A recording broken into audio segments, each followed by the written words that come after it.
श्रद्धा मूर्ति देवियों एवं धर्म प्रेमी बंधुओं ने अपने जीवन में कई बार फोटो खिंचवाया होगा। अब तो हर मोबाइल में फोटो कैमरा होता है। पहले ज़माने में कैमरा लेकर लोग आते थे या स्टूडियो में जाना पड़ता था। तो एक तो जिसको फोटो खिंचवाना है वो भी चाहता था कि हमारा अच्छा से अच्छा फोटो आए। क्यों चाहता था? ऐसा क्यों नहीं चाहता कि हम जैसे हैं ऐसा आए? दोनों में क्या फर्क है? दोनों में फर्क ये है कि हम बहुत अच्छे हैं, लेकिन उसके एक्सप्रेशन में, व्यवहार में, बाहर के पोजीशन में कुछ त्रुटि हो, गलती हो तो उसको आप बताना, फिर अच्छा फोटो खींचना। ये भावना सिद्ध करता है कि प्रत्येक प्राणी, प्रत्येक व्यक्ति खूबसूरत है। अब उसकी बारी आती है जो फोटो खींचता है। सबसे पहले बोलता है कि ठीक से बैठ जाइए, खड़े हो तो खड़े रहिए, चक्कर मकर मत करिए, दाहिने बाएं मत आइए, बोलता है ना। इसलिए कि आप हिलते डुलते रहेंगे तो बंदर जैसे फोटो आ जाएगा, कभी टेढ़ा कभी तिरछा। वो कहता है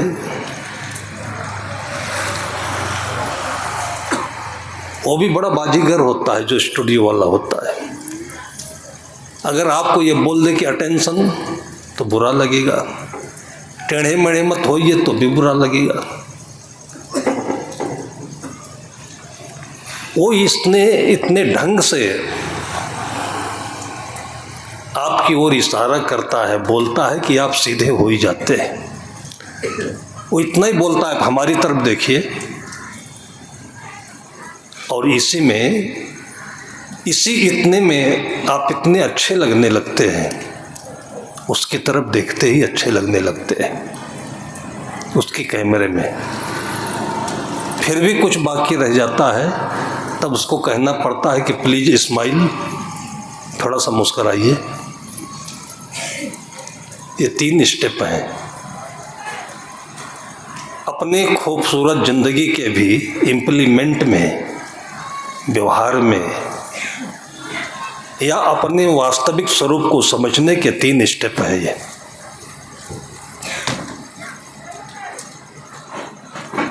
निंदा, बुराई, दूसरों की चर्चा ये करते करते हमारे मन की खूबसूरती पर इतने दाग पड़ गए हैं।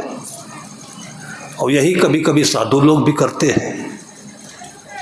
वो ठीक नहीं, वो मत ऐसा है, वो ऐसा है। ये कोई मत नहीं, कोई सिद्धांत नहीं है ये। और फिर जो महापुरुषों ने कहा कि कण कण खूबसूरत है, कण कण में भगवान है, किस लिए कहा? किसी के प्रति आपके हृदय में तिरछी नजर ना हो, टेढ़ी नजर ना हो। कण तो जैसा है वैसे रहेगा। अगर आपकी नजर तिरछी हुई तो फोटो गलत आ जाएगा। फिर आप कहोगे हमारा फोटो आपने गलत खींच दिया। उसने पहले कहा हिलिए नहीं, डुलिए नहीं, सीधे खड़े हो जाइए। ये नहीं कहा। उसके कहने का अर्थ हमारी तरफ देखिए का मतलब यही है। लेकिन जो आम लोगों की हालत है, जो चित्त में स्थिरता नहीं होती है, साहब कहते हैं कि मैं चितवत हूँ तो ही को, तू चितवत कछु और। लानत ऐसे चित्त को एक चित्त दो ठौर। ये जो मन है, और मन क्या है? बाहर की हवा। वो देखा, वो देखा, वो देखा, वो देखा।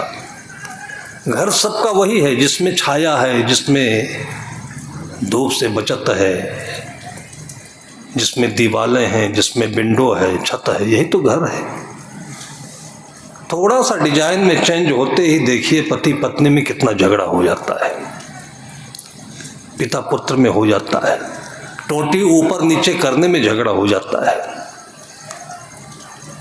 क्या मन है ये बाहर की हवा है। जो पति कहे उसमें पत्नी राजी, जो पत्नी कहे उसमें पति राजी, ऐसा नहीं हो सकता क्या? क्योंकि घर में नहीं रहना है, रहना तो हमारे आपके दिल में है। लोग कहते नहीं, सीट पर जब ज्यादा लोग बैठे हों और कोई वहीं पर खड़ा है तो सब लोग देखते रहते हैं, बल्कि किसी को खड़े देख करके और थोड़ा फैल जाते हैं कि जगह हो भी खत्म हो जाए। ये आदत है। किसकी आदत है? ये बाहर की हवा की आदत है, नकल की आदत है। अगर किसी एक खूबसूरत को अपने दिल में बसा लेते, जो जिंदगी का फुल एक्सप्रेशन होता, पूर्ण आयाम होता, आकाश जैसा असीम निर्मल, तो हमारा दिल भी वैसा होता। लेकिन देखा देखी है कि कोई खड़ा है और फिर हम फैलते चले जा रहे हैं। उसी में कोई ऐसा कहता है कि भाई साहब आइए, क्यों खड़े हैं आप? तो कहता है कि ठीक है, जगह नहीं है। उसने कहा कि सीट पर नहीं, हमारे दिल में जगह, आप बैठिए। ये भाषा है। केवल इतना ही आपका पर्याप्त है भाव कि हमारे अलावा भी जो लोग हैं हम जैसे ही सुखी रहे, खुश रहे, आनंदित रहे। जिस कारण से भी आज सुखी हैं आप, खुश हैं। और वैसे तो ये जो सुख है दो प्रकार का होता है, एक सापेक्ष होता है, एक निरपेक्ष होता है। अकारण आप सुखी हैं तो बहुत बड़ी बात है, और वो अकारण सुखी होना ही भगवत्ता है। प्रथम सत्र में मैंने कहा, जो कभी नाराज नहीं होता वो भगवान है।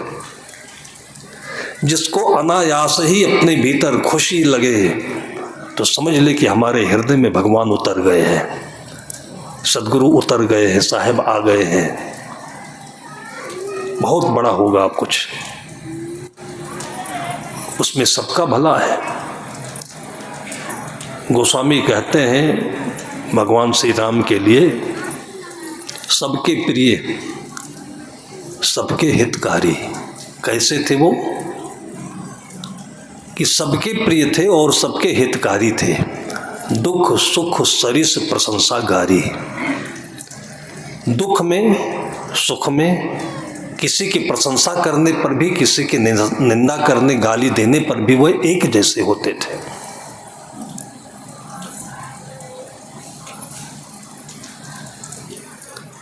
चित्त की इसी स्थिति को एक्सप्रेशन दिया है गोस्वामी जी ने पूरी रामायण में।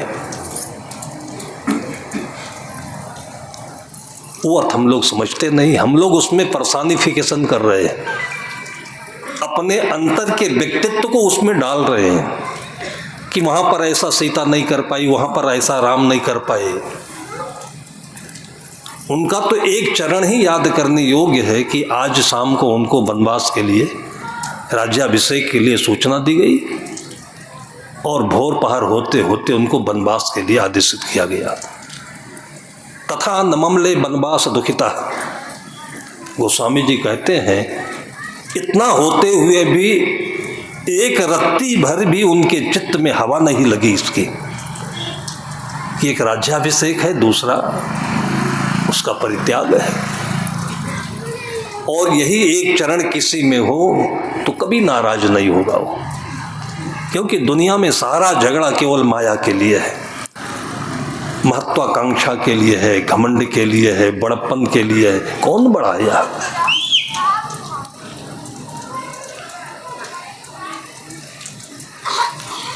चाहे जितना इकट्ठा करके बना करके हम रख लें, ये शरीर सिकुड़ जाता है, झाई पड़ जाती है, सिमट जाता है, छोटा हो जाता है, राख बन जाता है, मिट जाता है। बड़ीपन की गुंजाइश कहाँ रह गई? जिन जिन चीजों से अपने को हम बड़ा मान रहे हैं, मैंने बताया कि सुख दो तरह का होता है, एक सापेक्ष, एक निरपेक्ष। निरपेक्ष यह है कि कुछ भी नहीं अपने पास फिर भी खुश। बच्चे होते नहीं खुश, उनको कोई खेलने को ना मिले तो मिट्टी की गोली को साथी बना लेते हैं, उसी में घर बनाने लगते हैं, बनाते बनाते आनंदित हैं, फिर उसको बिगाड़ करके जब भूख लगती है तब माँ के पास आ जाते हैं। उनके पास ना सोने की चेन है, ना अंगूठी है, न हीरा है, न मोती है, न नौकरी है। इन बच्चों को ख्याल में क्यों नहीं रखते? इन बच्चों को ध्यान में क्यों नहीं रखते? कोई महान होता है तब ध्यान देता, नहीं तो कहते अभी पैदा हुआ है। लोग पूछते नहीं, कहते नहीं अभी पैदा हुआ है, नाक पोंछना नहीं आता, हमको ज्ञान दे रहा है। इतने हम बड़े हो गए कि लोगों को बच्चे बना देते हैं, और जब होश आता है तब लगता है कि कुछ भी नहीं रह गए।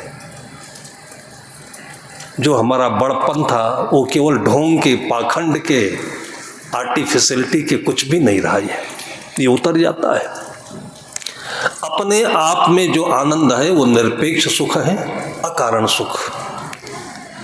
और जो बाहर की चीजों से मिलता है वो कारण से है, और उसी सुख के पीछे फिर दुख भी आता है, उसका परिणाम है। सुख है, स्वरूप स्थिति है, समाधि है, अपरिणामी है ये, इसका कोई परिणाम नहीं है। निरंतर सुख, अनवरत सुख, हानि में, लाभ में, दुख में, सुख में, मान में, अपमान में, अनवरत। और इसी के बीच में राम खड़े हैं, इसी के बीच में श्री कृष्ण भगवान अर्जुन को देखना चाहते हैं। पूरी गीता इसी पर आधारित है। अर्जुन कुरुक्षेत्र के मैदान में, आपने कहीं दुनिया में देखा है कि लड़ाई भी हो रही हो और सत्संग की चर्चा हो रही हो? लेकिन आख्यान यह है कि आपका जीवन चारों तरफ की आंधी तूफान के बीच में है। सदगुरु कबीर साहब की भाषा में कहें तो कीचड़ के ऊपर कमल पर है। ये संसार, ये गृहस्थी कीचड़ है। आप ऐसी अपेक्षा ना करें कि हम जैसा चाहते हैं वैसा बेटे होंगे, बेटियां होंगी, लड़का होगा, दामाद होगा, ये अपेक्षा नहीं करें। आप ये समझ कर चलें कि ये रचना आपकी नहीं है, ये आपसे पहले की है, स्वतः है, कर्मों की है। तो जो जैसा है उसको आप वैसा ही स्वीकार करके राजी रहें तो वो अच्छा हो जाएगा। फिर किसी को भी अच्छा बनाने का एक ही रास्ता है कि पहले आप अच्छे रहें, हंसे। और देखिए इसका जो बाहर प्रभाव पड़ता है, और लेटेस्ट जो इसके उदाहरण है राजनीति में आकर के भी महात्मा गांधी है, उनके ऊपर सड़े अंडे फेंके गए, अखबार में तो गालियां दी ही जाती थी, उनकी हत्या की कोशिश की गई जब दक्षिण अफ्रीका में थे। और उसके बावजूद जिन लोगों ने ऐसा किया उनके खिलाफ उन्होंने कोर्ट में बयान नहीं दिया। वो लोग मुसलमान थे। बाद में मुसलमान के दूसरे गुट ने उनकी हत्या करने का षड्यंत्र रचा, उनको अपने मंच पर बुलाया, फिर वो दूसरे मुसलमानों ने आकर के उनकी रक्षा की, मृत्यु के मुख से बाहर आए। गीता का, संत महात्माओं का जीवन उनके हृदय में जो बसा उनकी माँ के माध्यम से, कि अहिंसा को अपने जीवन में अपनाया जा सकता है कि नहीं। और नहीं तो अंग्रेज यहाँ से जाते नहीं, अंग्रेज गाड़ दिए जाते, धरती में जला दिए जाते। आज बांग्लादेश में देखिए क्या हो रहा है, कोई रोकने वाला है? जब उपद्रव करना ही हो, होना ही हो, तो पाकिस्तान में क्या हो रहा है, अफगानिस्तान में क्या हुआ, सीरिया में क्या हो रहा है, लेकिन भारत में नहीं हुआ वो। और इसलिए भारत को आज भी जगत गुरु के रूप में लोग देखते हैं। संपन्नता नहीं, वो तो वो चीज़ है जिसके लिए झगड़ा होता है, लड़ाइयाँ होती है। और प्राकृतिक रूप से देखें तो भारत संपन्न भी है। गांधी जी ने भारतीय संस्कृति के सार को अपने जीवन में अपनाकर अहिंसा धर्म, पर हित सरिस धर्म नहीं भाई, पर पीड़ा सम नहीं अतमाई। अंग्रेज यहाँ से जाए, अंग्रेज हमारे दुश्मन नहीं है लेकिन विदेशी है। हमारा इस भारत भूमि पर जन्मसिद्ध अधिकार है। ऐसे ऐसे नारे लगा करके अंग्रेजों को सम्मान पूर्वक यहाँ से वापस किया। पूरी दुनिया ने देखा। अंग्रेज लोग कौन होते हैं? आर्टिफिशियल कोट पहनकर, टाई लगा करके, मेकअप करके, ये सब चीजें ऊपर की कलाई है, ये उतर जाती है और इससे अंतर का सुख नहीं मिलता है। ये ऊपर का उतर जाता है, अंतर की वेदना रह जाती है। यहाँ जो कुछ खून खराबा करवाया अंग्रेजों ने, फूट डाल करके, एक दूसरे को लड़ा करके, आज वही उनके यहाँ हो रहा है। जो अंतिम लॉर्ड गवर्नर था यहाँ फूट डाल करके गया, हिंदुस्तान पाकिस्तान का बंटवारा कर दिया, लड़ा दिया, और यहाँ से जाने के बाद फिर मार दिया गया थोड़े दिन बाद में। जो मार देने के बाद भी, मर जाने के बाद भी नहीं मरता है, वो धर्म है, वो आत्मा है। और वहाँ तक भारतीय संस्कृति पहुँच रही है। आपको वहाँ तक ले चल रहे हैं कि आप मरकर भी मरेंगे नहीं। ना हन्यते हन माने शरीरे, मरकर भी आप नहीं मरते हैं। मरता कब आदमी है? जब बहुत सारी अपेक्षाएं होती हैं। किसी से भी आपको बहुत अपेक्षा होगी बेटे से, और थोड़ा सा बेटा कम कर देगा, नहीं कर पाएगा तो मर जाएंगे, मन मर जाएगा, उदास हो जाएगा। ये मौत है। जो क्षण क्षण व्यक्ति मरता रहता है, जो अपने में जीता है, जो अपने में रहता है, वो कभी दुखी नहीं होता है, कभी मरता नहीं, इसलिए कि कभी वो दूसरे से कुछ चाहता नहीं। आप खुश रहिए, देखिए बहू खुश रहती है कि नहीं। बहू खुश रहे तो देखिए माँ खुश रहती है कि नहीं। तो जो फोटोग्राफर आपसे कहता है कि आप खड़े होइए, हम खड़े कहाँ हैं? आज यहाँ हैं, कल वहाँ हैं, परसों वहाँ हैं। दिन भर में हमारा मन बदलता रहता है, कभी खुश कभी ना खुश। शास्त्रकार कहते हैं कि क्षणे तुष्टा क्षणे रुष्टा, रुष्टा तुष्टा क्षणे क्षणे, अव्यवस्थित चित्ता नाम प्रसादोपि भयंकर। कभी बहुत जोर हा हा करके हंसे, फिर कोई बात नहीं थी, थोड़ी सी चुटकी में एकदम से तेवर चढ़ा दिया। वो कहाँ पर है? मन में है। मन क्या है? संसार की हवा है। कितना भी बड़ा मकान हो, आलीशान भवन हो, लेकिन आप जब सोते हैं तो अपने में सोते हैं कि भवन में सोते हैं? भवन में सोते हैं तो नींद आ जानी चाहिए। इसमें ग्रेनाइट लगा है, टाइल लगा है, ये लगा है, वो लगा है, झूमर है, लेकिन जब तक ये सोचते रहेंगे तब तक नींद नहीं आएगी। जब सोचना बंद कर देंगे, अपने में आएंगे, तब अच्छी नींद आ जाएगी। और जब नींद आई होगी तो भवन नहीं होगा। तो आपके लिए वो भवन मायने रखता है कि आपके लिए स्वयं मायने रखते हैं?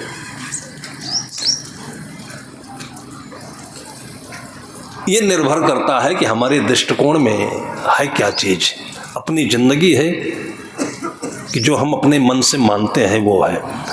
एक बार कहीं बाग में हम बैठे थे, तो हम लोग पहले आसनी रखते थे अपने पास में प्लास्टिक की, अभी भी रखते हैं।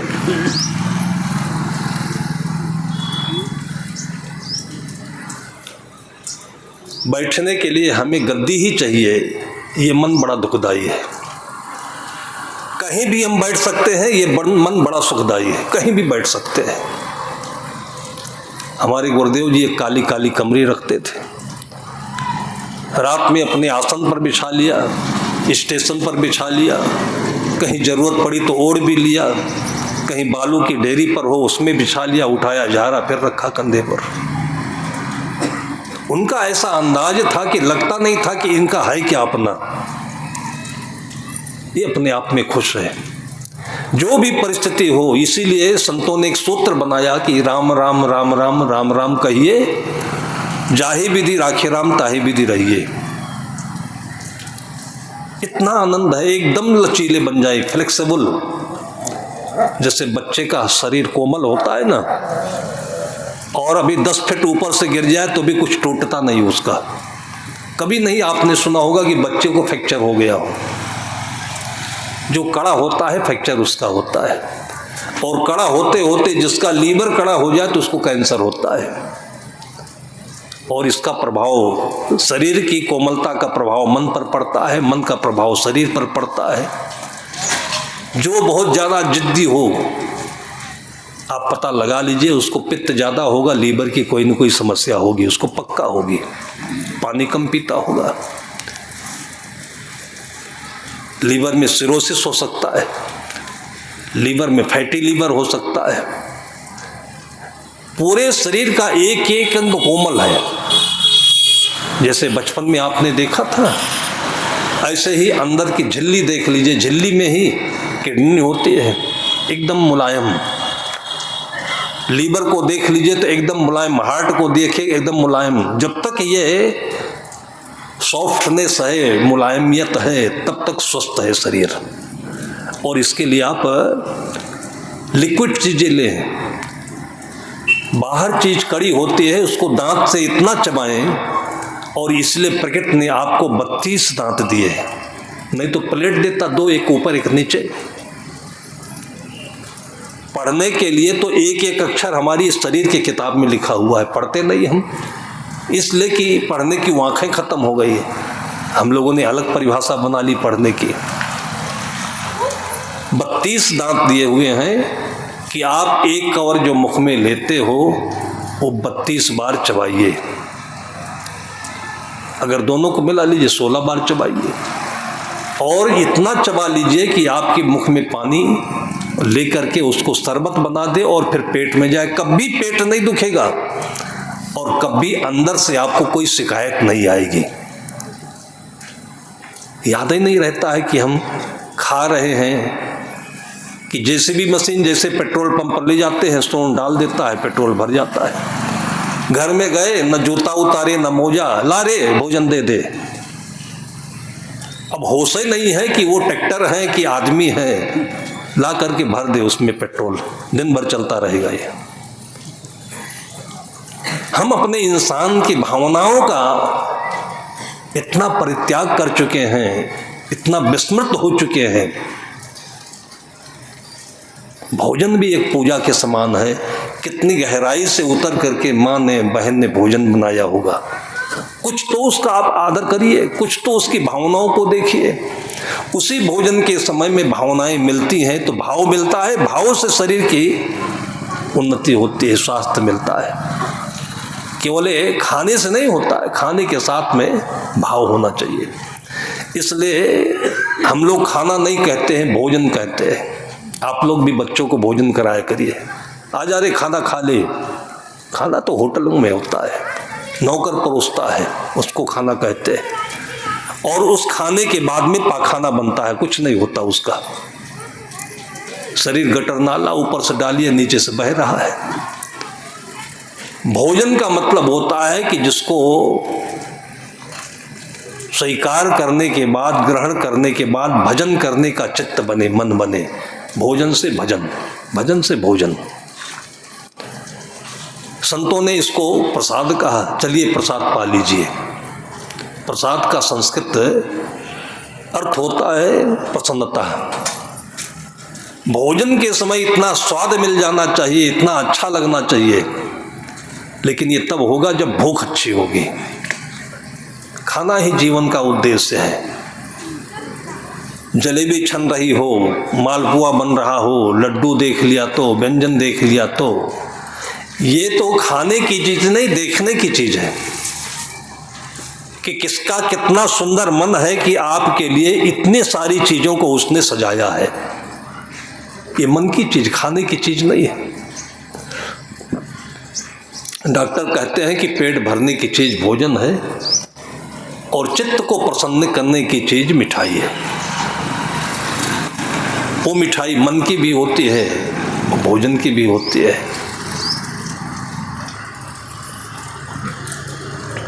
जीवन के अंतर में जी करके आप इसकी परिभाषा को समझिए, इतना आनंद आता है।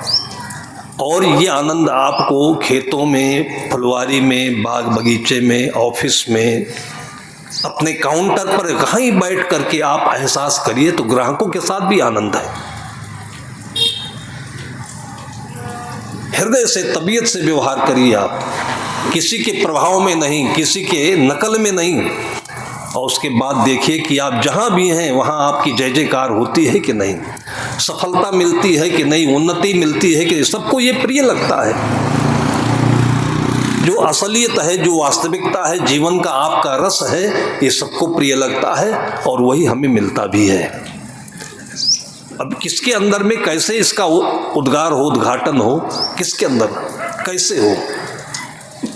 जैसे चारों तरफ पानी है धरती के भीतर, लेकिन कोई बोरवेल मशीन आता है, थोड़ा सा पानी डालता है, फिर होल करके फिर नीचे से पानी ऊपर कर देता है। तो ऐसे ही किसी को प्रसाद देकर, किसी को संतरा देकर, किसी को भोजन देकर। अभी एक बच्चा लेकर के एक सज्जन आए थे, छोटा बच्चा, शायद 1 साल का भी नहीं होगा वो, और लाए पहले तो एकदम डर गया वो, लगा भालू के पास आ गए, अनजान देख करके। झट से निकाल करके मैंने एक सेब उसके हाथ में रखा, इतना खुश हो गया वो, जाने का नाम नहीं ले रहा। तो जितना ज्ञान आप लोग सुन रहे हो, उससे भी और अधिक विराट ज्ञान उस सेब में आ गया उसके हाथ में। कभी जिंदगी में साधु को नहीं वहां डरेगा आप। ये भी एक तरीका है।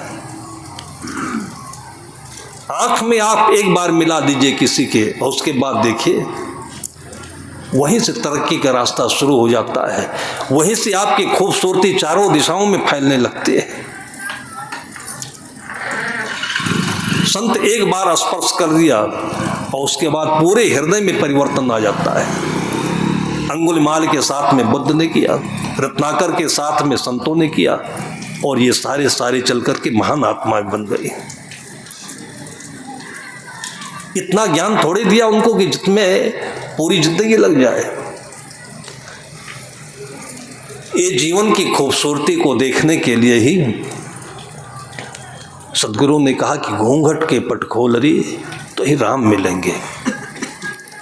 वो घूंघट क्या है? नकल है। और जिसकी नकल करते हैं उसके भीतर जाएंगे तो सारी चीजें एक ही है। जैसे गेहूं एक है और उस गेहूं में ही सारा सार है, सारा सत्य है। सतगुरु कबीर साहब कहते हैं कि जासो नाता आदि का बिस्तर गया सूठौर, अब 84 के बस परे कहे और की। और बीमारी हुई तो, पेट ऐंठा तो, शरीर में कोई समस्या हुई तो हम डॉक्टर के पास गए। डॉक्टर ने कहा क्या खाते हो? तो बताया चाउमीन खाते हैं। कहा जब तक वो निकलेगा नहीं तब तक ऐसे रहोगे तुम।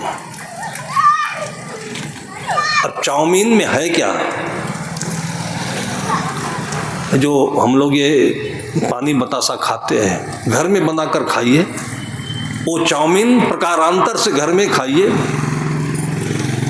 आप शुद्ध आटा लीजिए, उसको गोल कर लीजिए, लंबा कर लीजिए, कैसे भी कर लीजिए, खाइए। ये गेहूं का एक तो अच्छा गेहूं मार्केट में जाता नहीं है। आश्रम पर थोड़ा गेहूं खराब हो गया, उसमें घुन लग गए। ये हुआ कि इसको फेंकते नहीं बनता, अन्न है, देवता है, खाएं तो इसमें घुन ने इसको खा लिया है। तो एक बाजार के व्यक्ति ने कहा कि महाराज जी हमको दे दीजिए, ले जाएंगे। मैंने कहा करोगे क्या? तो उसने कहा सब ये यूज में आ जाता है और पूरे दाम पर ले गया हो। उस दिन से मुझे पता चला कि जितना भी ब्रेड बनता है, जितना भी मार्केट का पैकेट का सामान बनता है, सब इसी गेहूं से बनता है। खाओ। सदगुरु कहते जासो नाता आदि का बिसर गया सो ठौर। वो गेहूं है, वो दूध है। अब इस दूध को जो बुद्धि का चालाक व्यक्ति होता है उसमें चालाकी अपनी घुसेड़ता है, फिर उसके अनेक रूप देगा, अनेक आकार देगा, अनेक रंग देगा, अनेक स्वाद देगा और लोगों के दिमाग को भरसाता रहेगा, लूटता रहेगा। कहते हैं कि घी खाए शक्कर से और दुनिया लूटे मक्कर से। इसमें साधुओं के लिए तो बहुत बातें चलती है कि साधु बड़े लुटेरे होते हैं और तमाम मत पंथ के अभी कुंभ मेले में एक से एक संत आएंगे, उनके प्रति खूब छिटाकसी होती है कि लुटेरे हैं। और जो चमकीले पन्नी लगा करके, ब्रांड लगा करके लूट रहे हैं, उनको कभी कोई नाम नहीं लेता है। रोज लूटे जा रहे हैं, दवाई के नाम पर, खाने पीने की चीज़ों के नाम पर, नए नए नाम पर रोज लूटे जा रहे हैं। खुशी हैं, राजी हैं इसमें हम। और वो साधु बेचारे क्या लूट दिया उन्होंने? वो तो नांगा खुदे हैं और लूट करके उनके पास रखने की कोई जगह भी नहीं है। अगर हम कहते हैं कि कोई साधु रात के नाटक में केवल 12 घंटे के लिए आप ले जाइए तो भी तो 500 रुपये ले लेगा वो। भाई ड्रामा होता है, नौटंकी होती है, उसमें अगर कोई साधु का रोल अदा किया तो रात भर में 500, 300, 200 लेता ही नहीं लेता है। और जिसने अपने मूड मुड़वा लिए, घर छोड़ दिया, अब ठीक है 50% है कि 90% है कि 33% है, वैसे स्कूल में 33% पा जाए तो भी पास होता है आदमी। साधुओं पर बड़ी जल्दी टीका टिप्पणी हो जाती है और उसमें कुछ कारण यह भी है कि साधु खुद टीका टिप्पणी करते हैं, लोगों को अच्छाई और बुराई को अलग करने के नाम पर बहुत टीका टिप्पणी करते हैं। साधु कहते हैं केवल अच्छाई। साहब कहते कि सार सार को गहरा है, तोता देव रहा है। सार सार को गहरा है। साधु की तबीयत, साधु का अर्थ ये होता है कि जो चीज़ आपकी ज़रूरत हो ले लीजिए, वो अच्छा है, और ज़्यादा लेंगे तो वही बुरा है। अच्छाई बुराई की ऐसी परिभाषा नहीं है कि ये अच्छा ये बुरा। जो चीज़ बुरी है इसका मतलब कि आपको ज़रूरत नहीं है, आपकी निगाह टेढ़ी है, और कुछ दिन के बाद में देखिए ज़रूरत लग जाएगी तो वही अच्छा हो जाएगा आपके लिए। और जो चीज़ आपके लिए अच्छी है और आपने जम के खा लिया उसको, और देखिए कि रात में 1-2 नहीं बजने पाएंगे कि आप सीधे अस्पताल चले जाएंगे, फिर डॉक्टर कहेगा कि आपने क्या खा लिया है। वही मक्खन, वही घी, वही मालपुआ, वही गुलाब जामुन, वो बुरी हो गई आपके लिए। तो जो उचित और संयमित व्यवहार है, आवश्यक व्यवहार है, वो अच्छा है, और उतने के लिए आप स्वतंत्र हैं। कौन कहता है कि गर्दने तक भर के खाओ? कौन कहता है कि फालतू से लोगों से प्रेम मोहब्बत करो? जितनी ज़रूरत है, अपने बच्चों से भी जितनी ज़रूरत है उतना ही बोलचाल रखिए, ताकि बच्चों के अंदर उन्मुखता आए। और आप याद करिए कि बहुत बड़बड़ाओगे तो बच्चे एक नहीं सुनेंगे, और अगर आप कम बोलोगे तो थोड़ा सुनेंगे, और नहीं बोलोगे तो चिंतन करने लगेंगे कि पापा को क्या हो गया है, कुछ ज़रूरत है, बोलते नहीं है। तो फिर चारों तरफ से वो आपकी खिदमत करेंगे, चारों तरफ से लगेंगे, पूछेंगे, आपका सम्मान बढ़ेगा। अच्छा और बुरा तो थोड़ी देर में बनता है, थोड़ी देर में बिगड़ जाता है, ये परमानेंट चीज़ नहीं है। इसलिए साधु का काम नहीं है अच्छा बुरा बताना, साधु का काम नहीं है। साधु का काम है कि पहले जान स्वरूप को, पाछे बंधन चीन, दोनों की परिचय भई तबै मोक्ष लखलीन। हम तो उससे भी मिले हैं जिसको लोग वीरप्पन कहते थे, हजारों बार उसके ऊपर फायरिंग हुई, खूंखार नाम, कोई जमाना था कि उसका नाम ले लीजिए लोगों को सुसु आ जाए, और हम उससे भी जाकर मिले और देख करके उसकी ज़िंदगी को, बोली को, बानी को, वेशभूषा को दूर दूर तक उसके रोए में नहीं दिखता था कि आदमी इतना खूंखार होगा ये। और उसके बाद उसको इतना अच्छा लगा, अच्छा लगा कि तब से लेकर आज तक लगभग 35 साल हो गए, हर भंडारे में वो आते हैं, पूरा भारी भरकम फल लेकर के, सारी साधुओं के पैर छूकर पूजा देकर तब जाते हैं वो। और जिनको लोग वीरप्पन कहते थे, खूंखार कहते थे, ये दृष्टिकोण है। अपनी आंखों को सरस बनाइए, बना ले मोम इस दिल को सरल कोमल विमल हो जा, और तब देखिए कि आपका अपना सुख उमड़ने लगता है, बहने लगता है और सबको सराबोर कर देता है। पूरी जिंदगी को तौलिए, नापिए क्या है और जिंदगी में।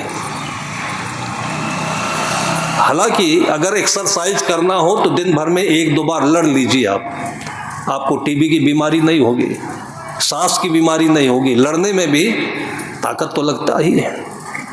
जोर जोर बोलिए और आधे घंटे के बाद देखिए एकदम चित्त ठंडा हो जाएगा। लेकिन जब आदमी के भीतर में ज़्यादा खा लेने पर कॉन्स्टिपेशन हो जाता है, अपच हो जाता है, तब ये स्थिति आती है। किसी से जी भर के बात करने को मिल जाए तो मन साफ हो जाता है। लेकिन ये किसको होता है? जिसके मन में बारूद भरा होता है। बारूद भरने की क्या जरूरत है? जो निरपेक्ष जीवन जिएगा, सभी को समान रूप से देखेगा, कोई छोटा नहीं, कोई बड़ा नहीं, और वास्तविकता यही है, कोई छोटा नहीं, कोई बड़ा नहीं। हमारे पास है क्या यहाँ? हम किसी से क्या ले सकते हैं, किसी को क्या दे सकते हैं? साधु जीवन में इसके तो अनेक प्रयोग होते हैं। इतना भोजन मिलता है, इतना सामान मिलता है, इतना पैसा मिलता है, लेकिन करें क्या उसका? बल्कि उसके साथ में और चिंतन करना पड़ता है कि इसका सदुपयोग हो, इससे कोई बिगड़े नहीं, ये खाना नहीं बिगड़े, पैसा नहीं बिगड़े, ये सोचना पड़ता है। ये पूरी प्रकृति हमारी है, ये हमारा कोष है। इस कोष से जितनी आवश्यकता हो उतना ले लीजिए, बाकी की पूजा करिए। आने वाली पीढ़ी के लिए भी वो नाम ले सके कि हमारे पूर्वजों ने हमारे लिए कितनी सुंदर विरासत छोड़ रखी है। जैसे बच्चों के लिए एफडी कर देते हैं, मकान बना लेते हैं, इसका तो कोई पक्का नहीं। कल को बैंक लुट जाए तो क्या करोगे एफडी? अच्छे से अच्छे मकान देखिए, हमने टीवी पर देखे अफगानिस्तान में जब ये बगावत हुई है, लोगों के हाथ में बड़े बड़े लोहे के राड होते थे और झूमर को तोड़ दिया, विंडो को तोड़ दिया। अभी रूस और यूक्रेन में देखिए कितनी बड़ी बड़ी गगनचुंबी इमारतें, और ड्रोन ने ला करके उसमें बम गिरा दिया, सब धराशायी हो गया, एकदम वीरान पड़ा हुआ है। अभी इनको एक मजबूरी है, आवश्यकता है कि अभी अपने हिसाब से इसको बना रहे हैं, लेकिन इस पर गर्व करने की कोई गुंजाइश ही नहीं है। किसकी वजह से हम अपने को बड़ा माने? किसी को भी इसमें आश्रय मिल जाए। कितनों को मैंने देखा है कि अपने घर के सामने में एक छोटा छोटा सा वो घोंसला रख देते हैं आर्टिफिशियल, क्योंकि गौरैया चिड़ैया सब खोती चली जा रही, पक्षी हमसे दूर होते जा रहे हैं, ये प्रकृति के जीव जंतु हमसे दूर होते जा रहे हैं। अभी लेटेस्ट एक न्यूज आया, हमने पढ़ा कि जिस दिन इसे दुनिया में मच्छर नहीं रह जाएंगे उस दिन आदमी भी नहीं रहेगा। और पहले कहते थे मलेरिया है, फलान है, ढमाक है, डेंगू है, वो है। हम लोग शमशान में भी रहते हैं, स्टेशन पर भी रहते हैं, कहीं नहीं डेंगू होता है। गलती अपनी है, अपनी गलती यह है कि हम खून साफ नहीं रखते हैं, अल्लम गल्लम खाते हैं, मीठी चीज ज्यादा खा लेते हैं, एसिड बनने वाली चीज ज्यादा खाते हैं, खून खराब होता है, कहते डेंगू ने कर दिया, मलेरिया ने कर दिया। आपका भीतर इम्यून सिस्टम मजबूत रहेगा, और वो मजबूत तब रहेगा जब आप इस प्रकृति को पहचाने। वो प्रकृति ही आपके भीतर में वैद्य बन करके, डॉक्टर बन करके, खुदा बन करके, भगवान बन करके आपके शरीर की रक्षा करता है। पहले वैद्य लोग कहते थे कि वैद्य करे वैदाई, चंगा करे खुदाई।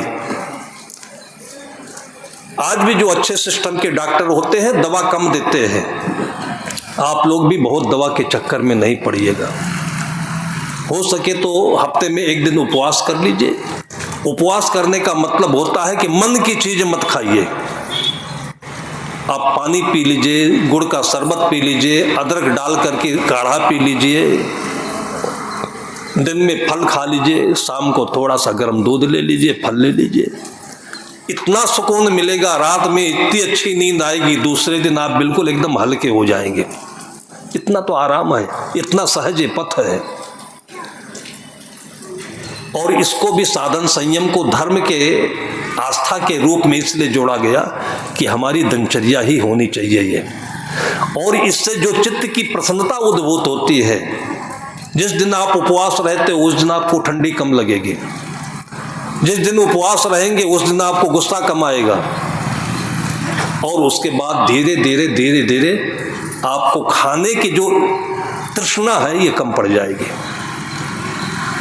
खाने की तृष्णा होती है, ये हमारी मेंटलिटी से होती है। हम कमा रहे हैं, हमारा पैसा, हम नहीं खा ले, खा के पूरा हजम कर लेना चाहते हैं। और जाएगा कहाँ ये? एक ट्रांसफार्मर हो, आपके गांव-गांव में बिजली का ट्रांसफार्मर आता है, तो एक तरफ से 11,000 वोल्ट की लाइन होती है, दूसरी तरफ से फिर उसको ट्रांसफार्म करके नई नई लाइनें दी जाती है, आपको घर को आता है, तब वो 220 वोल्ट का बनता है। उधर से ज्यादा आ जाए, इधर से निकले नहीं तो ट्रांसफार्मर दग जाएगा। तो उसी प्रकार से हमारा एक शरीर ट्रांसफार्मर है। हम भोजन ले लेते हैं और मन में बदल देते हैं। पुराने अनपढ़ लोग, जब वैज्ञानिकों का जमाना नहीं था, पढ़े लिखों का जमाना नहीं था, तब कहते थे कि जैसा खाए अन्न वैसा बने मन, जैसे पिए पानी वैसे बोले बानी। न खा करके भी लोग जीवित रह सकते हैं, ये आस्था रखिए। अभी हम 10-12 वर्ष पहले गुजरात में, जहां मोदी जी का जन्मभूमि पड़ता है बड़नगर, उनके यहाँ भी गए, देखे। वहीं पास में एक बहुत बड़ा मंदिर है, और मंदिर के पास पहाड़ी है, उसमें गुफा है, गब्बर की पहाड़ी कहते हैं। उसमें एक संत रहते थे, अभी अभी शरीर छोटा है, 4-6 साल पहले उनका। आप YouTube पर उनको नेट पर सर्च करेंगे तो मिल भी जाएंगे। वो 12 साल की उम्र से उन्होंने खाना छोड़ा है, खाना पीना सब छोड़ दिया है। और जब हमारी उनकी भेंट हुई थी तो उस समय वो लगभग 80 साल के रहे होंगे। कुछ भी नहीं खाते थे वो, और कुछ भी नहीं पीते थे वो। शरीर दुबला था, पानी नहीं पीते थे, लेकिन आंखों में पानी जलजलाता था, किडनी में पानी मिला उनके। जापान से, अमेरिका से कितनी बार डॉक्टर आए, अहमदाबाद के साल हॉस्पिटल में उनको हफ्तों रखा, लेकिन कोई सच रिजल्ट नहीं दे पाए वो कि कैसे जिंदा है आदमी है। और बिल्कुल सामान्य सी बात है कि बाहर नमी है, हवा है, ले दे ही उनका शरीर है और जिंदा है वो।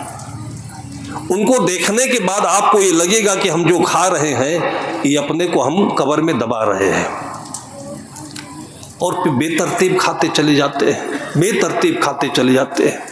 इतनी हमारी मानसिकता है कि छोटे छोटे बच्चे हैं, थोड़ा दुबले दिखते हैं। बच्चे दुबला होना ही चाहिए, बच्चा ही मोटा पैदा हो जाएगा तो फिर बहुत मुसीबत है। बच्चे दुबले हों तो फिर माँ इतनी परेशान, दादी इतनी परेशान कि घी भी खिला देगी। अभी 6 महीने बच्चे को घी खिला रहे, पिला रहे, बादाम अलग से खिला देंगे, वो अलग से खिला देंगे। पूरी जिंदगी की बीमारी ये दुलार कर कर करके बचपन में दे देते हैं लोग, केवल दुबला भर देख करके। और मोटे शरीर का अंदाजा उनको है नहीं। अच्छा है कि देहात में कोई मोटा दिखता नहीं है, नहीं, मोटे शरीर की बहुत परेशानी है। एक बार एक हॉस्पिटल में मैं था, वो नेचुरोपैथ का हॉस्पिटल, जिसमें दवाइयाँ नहीं है, ऐसे माटी, पानी, आग, हवा, सब रोगों की सही दवा, महात्मा गांधी कहते थे। अच्छे से अच्छे घर के लोग बहुत बुरी तरीके से बीमारी से ग्रस्त होकर वहां आते थे, उस वक्त छोकर जाते हैं। किसी समय मैं भी गया था, वहाँ के जो संचालक थे उनसे अच्छी अच्छी बातें हुई, मैं बरामदे में एक दिन खड़ा था, देखा सामने एक बड़ा गड़ामी डील का आदमी, मतलब उस प्रकार का तो मैं केवल जो महाभारत का सीरियल आया था एक बार, उसमें भीम को ही देखा था। आज के समय में धरती पर वैसा आदमी मैंने देखा नहीं। देखा तो थोड़ा मन में कुतूहल हुआ कि देखें इतना तंदुरुस्त आदमी कैसे यहाँ आया। उसके पास गया, संत जान करके उसने भी प्रणाम किया, नमस्कार किया। मैंने कहा कि आप कैसे आ गए, कहाँ से आए? तो बोला लखनऊ से आया हूँ। मैंने कहा आपको कैसे यहाँ आना हुआ, क्या तकलीफ है? उसने कहा महाराज जी ये मत पूछे क्या तकलीफ है, ये पूछिए हमसे कि क्या तकलीफ आपको नहीं है। आप देख रहे हो मैं खड़ा हूँ, मैं खड़ा नहीं रह सकता बहुत देर तक। सचमुच में जहाँ तक आप अपना हाथ ले जाइए वहाँ तक उसकी तोंद थी पेट के। मैंने उससे पूछा कितना वजन होगा आपका? मैं अपने को देख रहा था, उस समय मेरा वजन वही 50 के आसपास होता था। मुझे लगा कि मेरे जैसे 3 इसके पेट में आ जाएंगे, इतना तंदुरुस्त आदमी। उसने बताया कि मैं बैठूं तो मेरे लायक स्पेशल कुर्सी हो, नहीं तो कुर्सी नहीं रहेगी। लेटूं तो एक करवट लेट नहीं सकता, पेट दबाए रखता है हमको। बताते बताते हमें लगा कि हम ही बीमार हो जाएंगे। मैंने पूछा कितना वजन निकला आपका? बताया अभी कल ही आया हूँ। तो रजिस्ट्रेशन हुआ, नाम लिखा गया, बीपी चेक किया। तौलने के लिए हॉस्पिटल में मशीन होती है ना, उस पर तौला जाना चाहा। उनको पता चल गया कि इस पर मैं खड़ा हो जाऊंगा तो मशीन नहीं रहेगी। फिर उनको तौलने के लिए जीप मंगा करके बैठा करके धर्म कांटा ले जाया गया।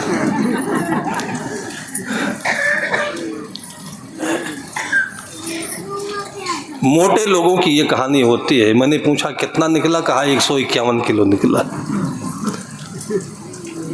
बहुत अच्छी शायद रही होगी जब उनका जन्म हुआ था।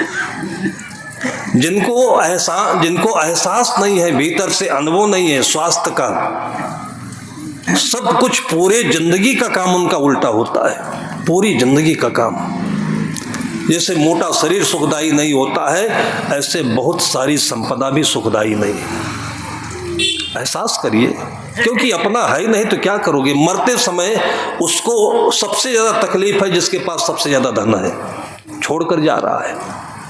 लड़के नालायक ना निकल जाएं, बर्बाद ना कर दें हमारी कमाई, मेहनत की कमाई।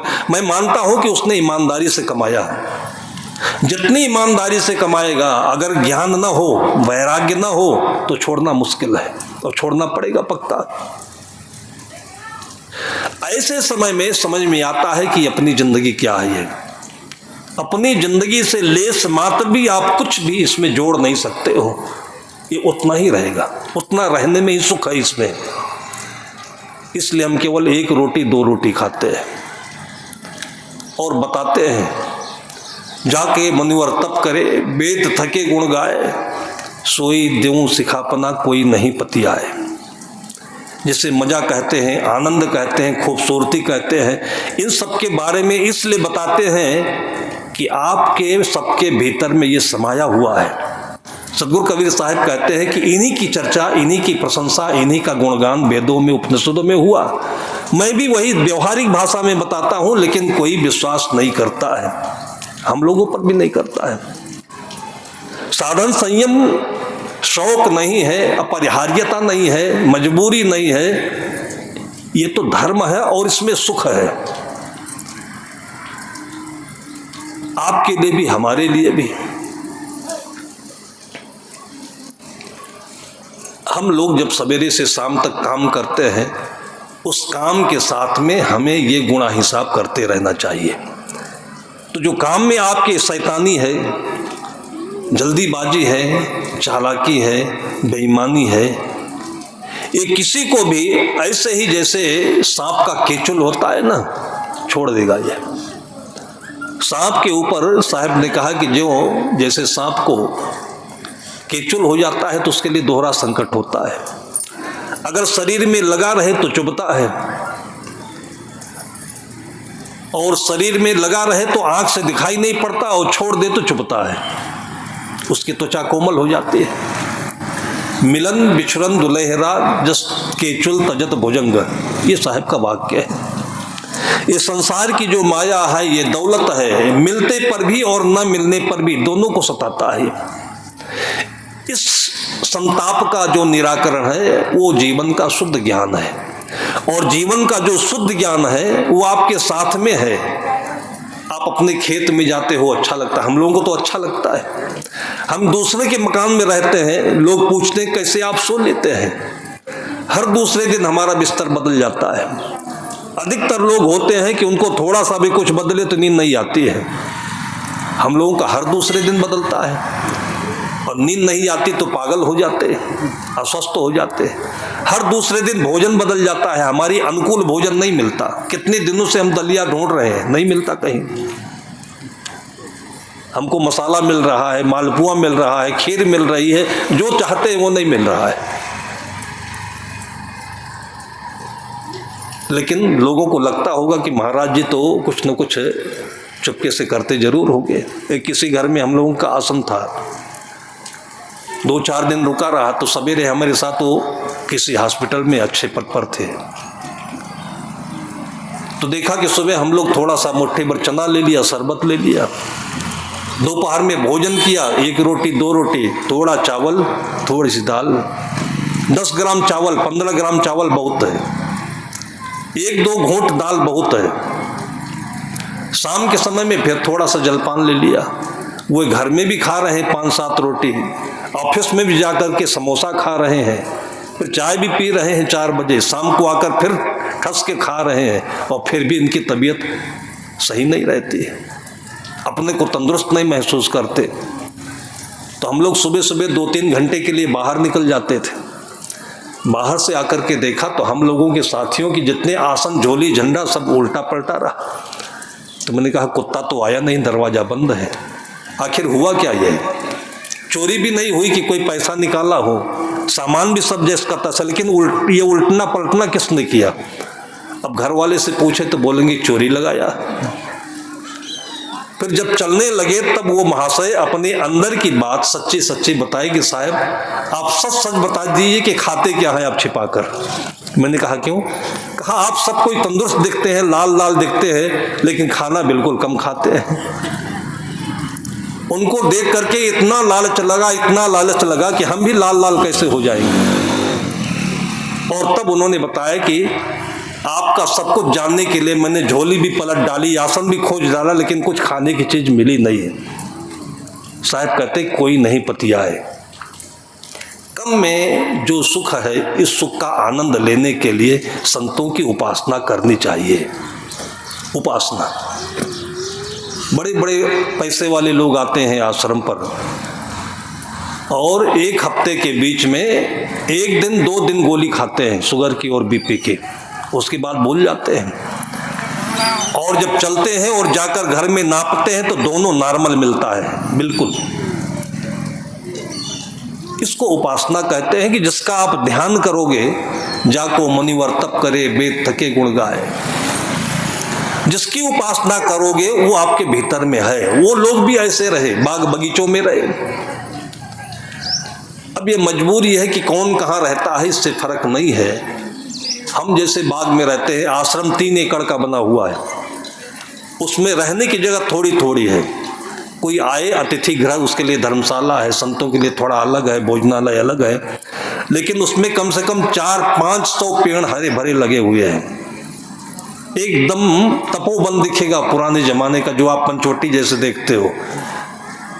20-25 वैरायटी के आम के फल लगे हुए हैं, खट्टा मीठा भी है, लाल भी है, पीला भी है। सदगुरु विशाल देव जहाँ रहे तप किया और वही उनका शरीर अंत हुआ, समाधि बनी। उसको हम लोगों ने उसी नेचर का रखा है, उसी युग का रखा है, और भोजन सादा बनता है। लोगों के घरों में मैं देखता हूँ कि पूरा टीन का टीन तेल खाली हो जाता महीने में, और एक टीन में 15 किलो आता है। पूरे साल भर एक टीन नहीं लगता हमारे यहाँ। घी रोटी में तब लगती है जब कोई अतिथि आता है, अचार तब निकालता है जब कोई अतिथि आता है। सादा भोजन खाते हैं, आनंदित रहते हैं। आनंद किससे मिलता है कि वहाँ छोटी छोटी बड़ी कितने प्रकार के पक्षी आते हैं, खुला आसमान भी है, धूप है, छाया भी है, पेड़ पौधे हैं, उन सब के बीच में मन इतना प्रसन्न रहता है और इसी को भगवान कहते हैं, ये उनका वरदान है। और ऐसा आप सबका घर भी होना चाहिए। जो कहा जाता है कि तीरथ हम काहे का जइबे, घर ही में मंदिर बनइबे। मंदिर इसलिए बनाए गए, मंदिर को तोड़ना नहीं है, मंदिर इसलिए बनाए गए कि घर से, राग द्वेष से, प्रपंच से, झगड़े से दूर एकांत में एक थोड़ी सी जगह बना दी गई जहां बाग बगीचा भी हो, शांति हो। जब आप सवेरे शाम वहां जाओगे तो आपकी तबीयत बदल जाएगी। कोई अनासीन नहीं, कोई क्रोसिन नहीं, कोई पैरासीटामोल नहीं, कोई एंटीबायोटिक नहीं। वहां जाते ही आपको एक अंदाजा अलग मिलेगा, तब मन बनेगा और तब आप आएंगे तो आपका घर बदलेगा, तब घर मंदिर हो जाएगा। गलत अर्थ हम लोग लगाते हैं, मंदिर की उपासना को मंदिर की उपेक्षा कर देते हैं। हम मंदिर काहे को जाएंगे? जब देखेंगे नहीं, जाएंगे नहीं, तब तो भूतिया घर हो ही जाएगा हमारा। आश्रम इसलिए जाते हैं, हम आश्रम इसलिए नहीं बनाते हैं कि हमारे रहने की जगह है। हम लोग तो 365 दिन में 300 दिन लगभग दूसरों के घर में रहते हैं। हमें चाहते हैं कि इसी आश्रम की तर्ज पर सबका घर बनना चाहिए, छोटा हो बड़ा हो, इससे कोई फर्क नहीं पड़ता है। सबरी का घर होना चाहिए, सबका घर। और ये आपके पूरी जिंदगी प्रत्येक क्षण सुखदायी है। इसको करने में सुख, इसमें रहने में सुख और दूसरे के लिए सुख। ऐसा रहते जीते देख करके यही चीज आप टीवी पर जब देखते हो तो कितना आनंद आता है। और यही चीज देखिए, छोटे छोटे फोटो में हिमालय की कहीं कोने की तस्वीर है, कहीं नदी के तट की तस्वीर है, कहीं झोपड़ी की तस्वीर है, लोग ला करके अपने घरों में और बढ़िया फ्रेमिंग करके रखते हैं। जब लेटते हैं उसको देखते हैं तब नींद आती है। तो जिस परिस्थिति में आज हम हैं, ये तो समाज की देन है। पहले गाड़ी नहीं होती थी, बैलगाड़ी होती थी, हम लोग बैलगाड़ी में भी खूब चले। आपके आसपास में सामान बैलगाड़ियों में रख दिया और झोली टांग ली और चना का बोट कहीं मिल गया, चबाते हुए, धुर्रा उड़ाते हुए, गाते हुए चले गए। तब भी ऐसा कभी नहीं लगा हुआ है कि तकलीफ है कोई। और आज देखिए, घर से निकलते ही बाहर 4 पहिया मिल जाती है, उसमें भी बैठते हैं तो आनंदित इसलिए रहते हैं कि टेंशन खत्म। तो हर परिस्थिति में जहां जैसे हैं, आपके भीतर का जो सुख है, आपका जो स्वरूप है, जैसे हम खीर में इलायची मिला देते हैं, स्वादिष्ट हो जाता है। सब्जियों में पता नहीं एक लाल लाल आता है, क्या कहते हैं उसको, मिला देते हैं, सब्जी का कलर बढ़िया हो जाता है। आप पोड़ी बनाते हैं, पोड़ी में थोड़ा अजवाइन मिला देते हैं, स्वाद बढ़िया हो जाता है। ऐसे ही आप अपनी जिंदगी के साथ में अपने अंतर को मिलने दें और उसके बाद देखिए यही जिंदगी खूबसूरत हो जाती है। और यही आपकी परिभाषा है। सबके जीवन में यही भाषा, यही परिभाषा सुनने को मिले, देखने को मिले। यही हमारी आरती है, यही पूजा है। इन्हीं शब्दों के साथ मैं अपनी वाणी को विराम देता हूँ। प्रेम से बोलिए सद्गुरु कबीर साहिब की, संत समाज की, भक्त समाज की। अभी हम